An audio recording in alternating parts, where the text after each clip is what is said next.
Hello everyone, আসসালামু আলাইকুম। আজকে কিছুদিন যাবৎ ফেসবুকে ইউটিউবে নতুন একটা ট্রেন্ড চলতেছে যে চা দিয়ে ড্যানিশ।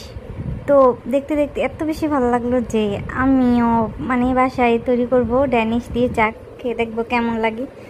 এতদিন খেয়েছি দুধ দিয়ে ড্যানিশ, জানতাম, কিন্তু চা দিয়ে কেমন লাগে। তো আমি ড্যানিশ নিয়ে আসলাম।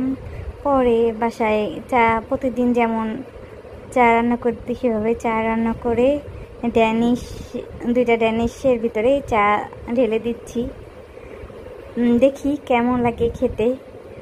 তো দেখলাম যে আপুরা ড্যানিশ নাকি অনেক মজা, এবং বিভিন্ন গাজীপুরের ওইদিকে বিভিন্ন চায়ের দোকানে ড্যানিশ আর চা অনেক ফেমাস।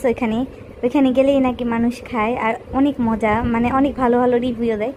তো আমি আজকে বানালাম। তো বিসমিল্লার নাম নিয়ে এখন টেস্ট করব যে কেমন হয়। আপনাদের জানাচ্ছি রিভিউ যে খেতে কেমন আসলে। তো আমি জানি না এখনও কেমন। তো বিসমিল্লাহ। আসলেই অনেক মজা, আগে যেটা খেতাম ওইটার থেকে বেশি মজা চা দিয়ে ড্যানিশ। মানুষ যা বলে যে ভিডিওতে দেখায় যে এটা অনেক ভালো, এটা অনেক ভালো, দেখে খেতে মন চায়।